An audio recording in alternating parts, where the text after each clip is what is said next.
Welcome, and welcome particularly to George Karseras. George is a friend and colleague and is an executive team development coach, specialist in building team excellence, the founder of the TeamUp Playbook, and also about to publish a book on the topic. So, George, that's a big intro. So, looking forward to the chat. Thanks for having me, Joe. I'm happy to help. Thank you. And as you know, we're very big, and I'm really excited about building a culture of feedback in organizations. And that comes in many forms, many ways of doing that. And I suppose, obviously, your expertise is around teams and building that culture of feedback around teams. So it would be great if you could tell us a bit about your research, how you came up with the TeamUp Playbook, and what it's all about. Sure. Okay, so the TeamUp Playbook is a code that we've developed based on about 4 or 5 years of academic research. We looked at all the predictors of performance of a team, and then we tried to understand, was there an order to build a team? Teams are very complex emergent systems, so putting a code onto how do you develop a team has been something which is beyond the realms of many of us, right? Because it's so complex. And we discovered through the research that there is a code actually, and so we're introducing it. It's different actually to what a lot of people imagine the code or the order to be. So when you say code, do you mean the order that things happen in within the team? The order in which, if you were a team leader or a coach, you would be advised to work on the team, to develop the team. So it's like a playbook of what do you do in what order, either a new team or even an existing team. And the code really is the shortest code we can have in science is 3, and this is a code of 4. It's actually a code of 3 in terms of development stages, and then the fourth one is the outcome. But the code is very simple. It's get set, get safe, get strong. And the idea is get set is all about sharing mental models, cognitive work, setting agreements. Get safe is about creating psychological safety, which is very much the vogue, vulnerability-based trust and all those good things. And get strong is about the robust conversations we are able to have, and the innovation and the experimentation and the autonomy we're able to have on the back of psychological safety.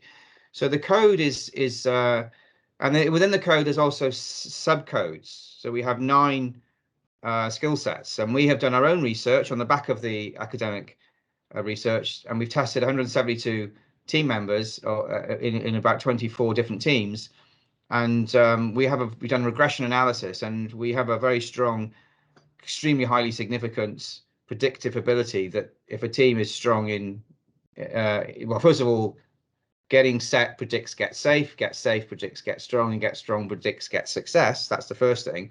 But also within the code, the 3 elements of getting set, which is clear on mission, clear on plans, clear on disciplines, each one of those in turn predicts the next stage. So we have a playbook we can give yourself or any team leader and say, look, this is the order. If you tick a box, on the first one, go to the second one, and so on and so forth. It's a very nice structured way of building a team.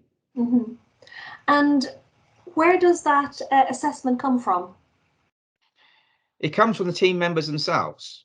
So this is about this is now about feedback, okay, I guess, which is we tend to measure 360s, as you know, because they're the tried and tested, very important way that an individual can get feedback.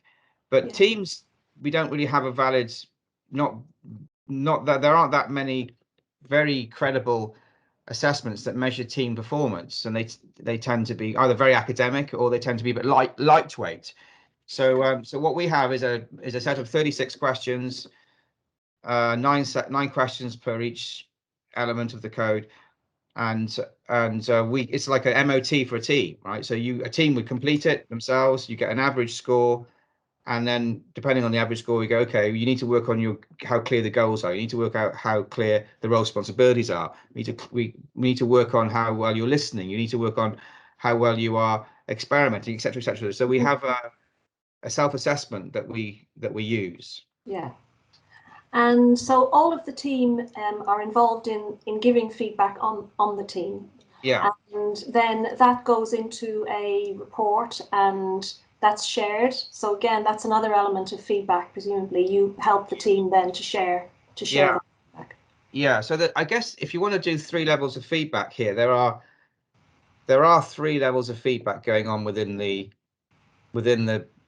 process of the TeamUp Playbook. One is the fact that they're going to get a feedback report. So that's feedback itself. How are we doing as a team according to report? The second is inherent in the second stage in the psychological safety is the notion that the best teams do feedback, and they feedback descriptively and without judgment so much. It's much more around description. And so we are expected it, and the code includes feedback. So that's a skill that any team that wants to do well has to have, and the individuals in that team have to be able to do that. And then the third level of feedback in the report is the idea of retroflection as a skill itself, right? So in order for a team, one of the things, reflexivity, retroflexion, it is about one of the academic findings that is very compelling is this notion that teams that look at themselves in the mirror and talk about and feedback how they are working together on a regular basis outperform those that don't. Right. So this is team level feedback. Often with feedback we talk about individuals. So Joe, I'm going to give you some feedback about you and how I experience you and so on and so forth. Of course, we want all that, but team level feedback is the mirror the whole team looks into collectively. It's a very different form of feedback. It's about the whole team talking about how are we working together? Are we providing a safe environment? Are we clear on our on what we're doing here? And are our meetings working for us? Yeah. And that's a team discussion, and that's often not done. We haven't got time to do that. We're too busy charging through our agendas. Yeah. Yeah. Yeah, that's really a good point. And I guess so many of us, well, we work in teams. It's very seldom we work in just like individual, as a total individual. So therefore, pretty much this would apply to pretty much most people in the workplace.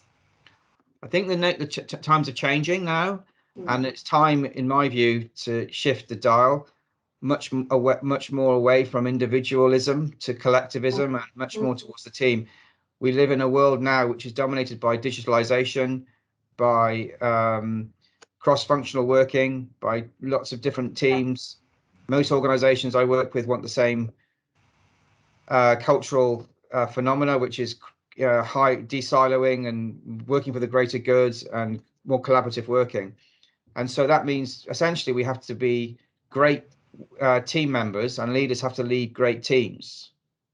And so this is really, I think, the future. And so the industry is light on good team working methodologies and principles, and it tends to have been more well rooted in individual leadership development, psychometrics. And now I think that organizations need to move much more towards teaming as a principle. So it's the team's time has come, as it were.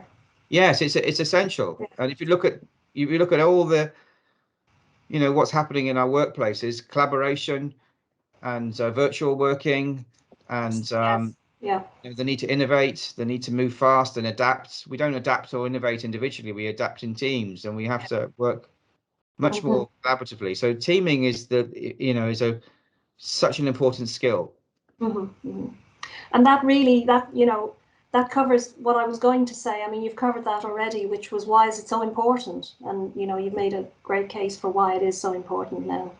Well, the other reason to add, if I can, I mean, it's a really good question, Joe, is mental health, is another thing, right? So, mental health, I think, and resilience and being able to be safe in the workplace and speak out. They say, well, is that to do with my relationship to my boss? I think it goes beyond that. It's a team phenomena. Psychological safety is a team construct, team. So one of the reasons I like what I'm doing is because I believe that a good an effective team is also a mentally healthy team as to go together. And I think mental health is high on the agenda. The other is, of course, is diversity. Diversity is key, and diversity really is about respecting differences Yes. in a team.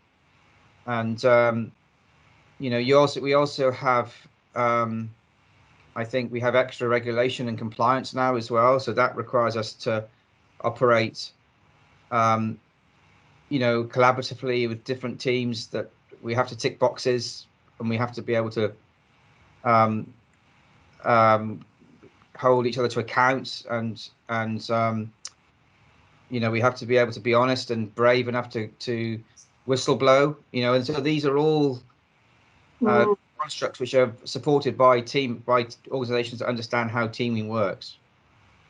And again, it goes back, George, I think, to that whole idea that if that is happening in teams, then the whole organization is benefiting through being able to have more honest conversations, being able to feedback more safely and more confidently. And that's got to be a good thing across an organization, right? Well, I think it's a good thing for the reasons you've given, because if you feel we can't speak out, Yeah. then that's not very rarely that's going to be a helpful thing, right? But I think the other consequence of the need to team is that we have to be able to talk about our relationships and how we are working together. And if we can't talk about our relationships in the team and between teams, then by nature we don't really have a relationship, because we can't talk about the relationship, so we're stuck in that. Okay. And so be able to talk about how we are working together and is a very important construct that requires good speaking skills, good listening skills, good levels of emotional intelligence, good feedback skills. You know, there's a lot of things going on there, so feedback is absolutely so important. Mm-hmm. So can you give me an example then of something that you've done, you know, work that you've done, you know, on just like an example of what you've done recently with the TeamUp model, for example, just so, you know, listeners and viewers can get an idea of how, at what stage would a team say, actually, we need this? So what would be the driver for it, and how would it work? So, okay, so let's think about my diary this week. Yeah. What's left of this week, right? So, gosh, it's been a long week. But so Monday I did an offsite, well, a virtual offsite with the London Air Ambulance. I do some pro bono work, and the London Air Ambulance is one of my, you know, one of my clients. Fantastic example of extreme teams where they have to work, you know, together. And so that was so he gave the playbook to the to them to score themselves, and there was a difference between those that were full-time paramedics and those that were part-time, because they have different invested time. They're just totally natural. So we had a good conversation in the room about, well, first of all, are they a team, or are they a community? You know, and what does that mean? Because are they a community of teams? Because they don't work as a team per se. They work in pods with consultants, and Right. they go onto the helicopters, go off to these traumatic incidences in London, and they have to quickly form a team within that 4 or 5 group. Right. So they don't really act as a team themselves. They kind of they're a community that go into teaming. Yes. So understanding that, I think, was quite a useful conversation. So then that was on Monday, and then Tuesday I did a virtual offsite with a proper global virtual team. Okay, so we had one person in Mexico, another in Hong Kong, another in Dubai, another in Cyprus, all over the world. Okay, and so I gave them the playbook, and as we see in a global virtual team, being on the same page, which is all about getting set, is not an easy. You know, we talk about wanting to be vulnerable and get to know each other and all that kind of good stuff. That's secondary. The code says that's secondary. The first thing is, do we know why we exist? Do we know what our goals are? Do we know role responsibilities? Do we have agreed ways of working? And that was a team that needed to do that work.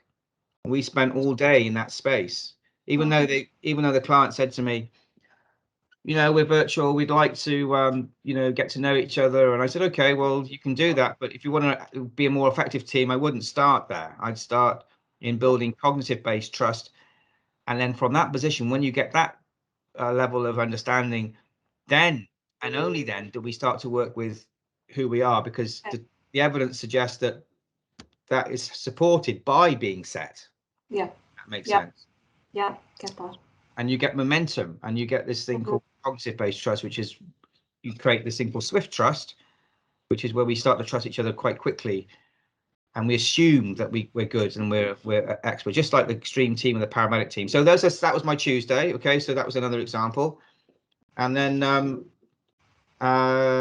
Wednesday, where was I on Wednesday? I was working with I was starting a piece of work with a client, and this is a nice example of how the playbook can be used. So they want to save a very large amount of money.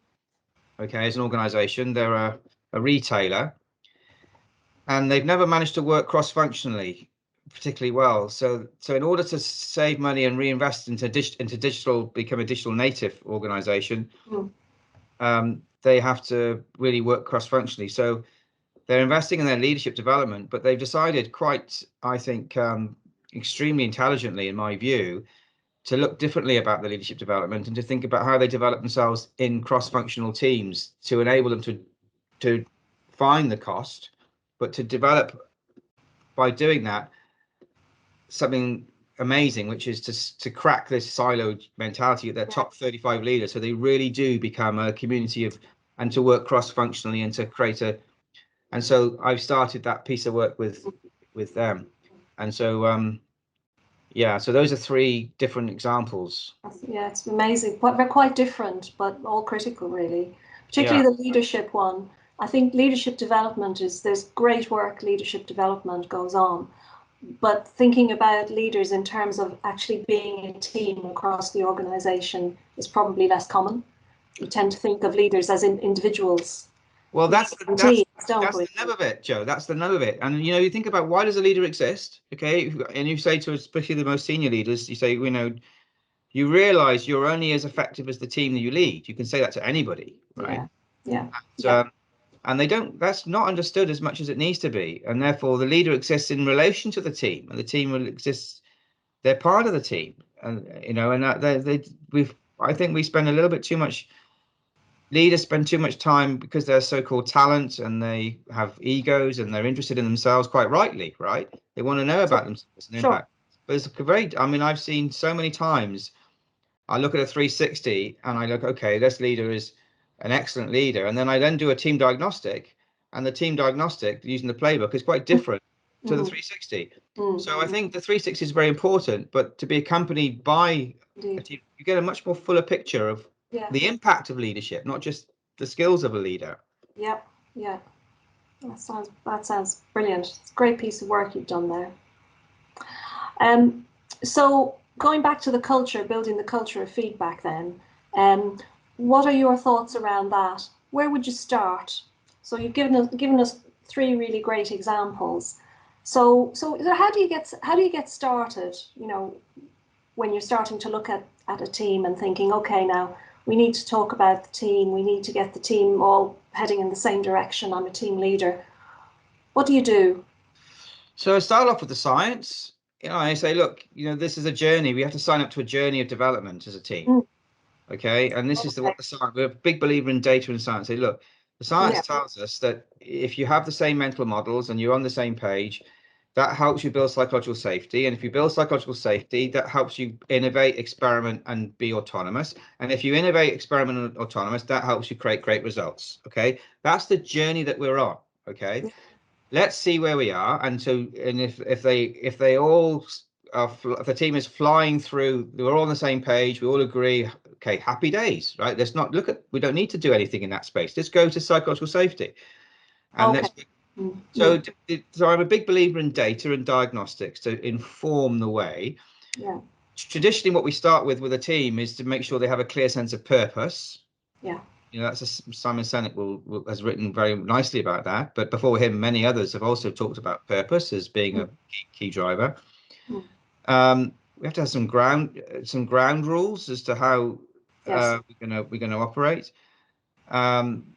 It usually helps to have a vision and particularly the goals. you know, starting point. To talk about if you've got to go back to your question about feedback, one of the key things about feedback I find is, first of all, before we get into the skills of feedback, because giving feedback is a set of skills and techniques in many ways, we have to, first of all, I think, understand the responsibility we have to give feedback, and that it's required in our roles to give feedback. And this takes us back to the nature of a shared goal. So if you and I are sharing a goal, okay, let's supposing that we're agreeing to do this video together, okay, this recording together, and you could say, well, is that a shared goal? Well, it's a shared goal because although you're going to be promoting it from your end, I'm going to be visible on it. Therefore, it's going to represent me and my brand. Okay, therefore we have a shared goal. Then I have a legitimate right to pick up the phone to you afterwards and say, Joe, I'm not, you know, that wasn't a great experience. Not that this is the case at all, right? But for instance, you know, you were talking over me. You only asked one question. You spent the entire interview telling me about yourself and about your business and not really asking many questions. You know, you were on the phone whilst I was speaking, you know, and I didn't find that a very good experience. And I have a right to say that to you because I'm involved in it, right? Yes. And the same way you could say to me, well, George, you know, it wasn't great because, you know, you were drinking a can of lager during the interview, right? For instance. Yeah. You know, and you know, you were playing a computer game, you know, in between the answers. You know, that didn't really, you know, so the expectation of feedback is set because we have a shared goal. If it wasn't a shared goal and it was just, you know, I was just doing you a favor, or it was my agenda or your agenda, then it would be a little bit trickier for me to give you feedback because I wouldn't have in many ways a right to do that, right? It would be harder. So the feedback is helpful. Yeah. No, that's brilliant insight. I'll tell you a story about that in a second, actually. Yeah. Sorry, I did interrupt you that time. No. It's nice of you to say that.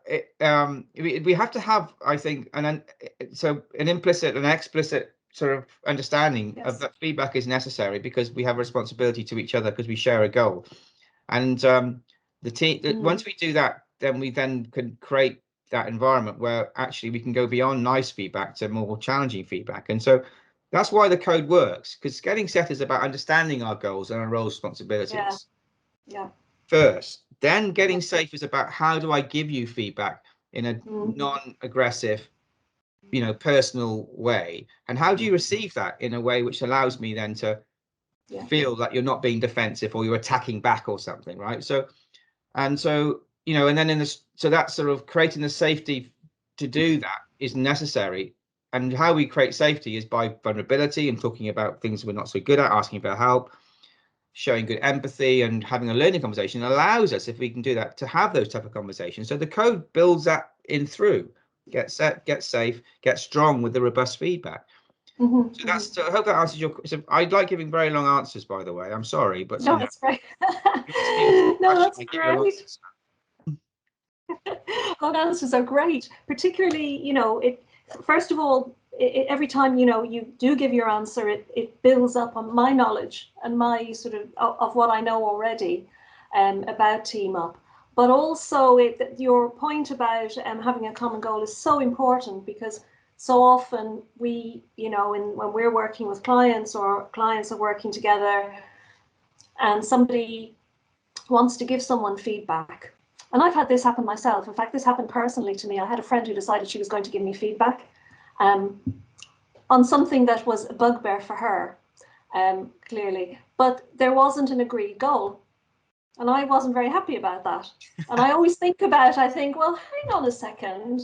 I didn't ask for this feedback. And it wasn't just the fact I didn't ask. It was the fact that there wasn't a common interest or a common goal for her giving that feedback. And that's why I think that's such a brilliant insight. And so important at whatever level you're doing feedback, I think. Yeah, it's why people don't give feedback, because they fear that might be perceived across that way. And it's why people don't like feedback if it's given with that, you know, intention. So Yeah. we have to ask, we don't have to ask permission if we have a shared goal. We don't have to say, sometimes can help to say, would it be okay if I was to say something that affected me?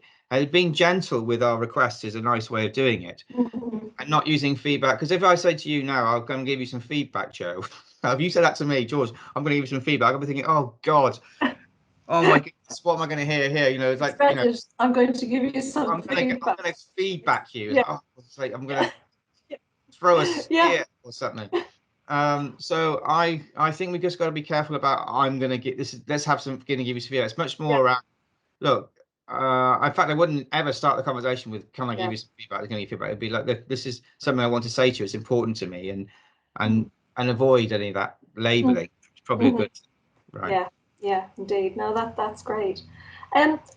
George, that for me, that's been incredibly insightful and really informative, and I think it will be for those watching as well. Is there anything else you want to add? Oh, actually, I meant to say to you, when is your book coming out? So it's coming out in the States in November the 9th, and then in the UK, December the 9th, and Okay. then wherever else around the globe, they distribute it around the globe. So November the 9th, you can pre-order it, I believe, on Yeah. Amazon. It's called Building Better Teams, Okay. how to build winning teams in the digital age. Oh, great. Yeah. So it's not it's not a hard read. It's got some storytelling from extreme teams, Brilliant. and Yeah. I've written it so that it's very accessible. Hopefully, it's written in the way that I'm talking now, which I hopefully is, Yeah. it's kind of grounded in science, but it's not it's not academic. It's more, Mhm. more accessible, I suppose. Yeah. Sounds great. Are they doing an audiobook? They're going to do an Yeah, audio. it'll be on Audible as That's well. fantastic. Yeah. I'll Yeah, put my order in.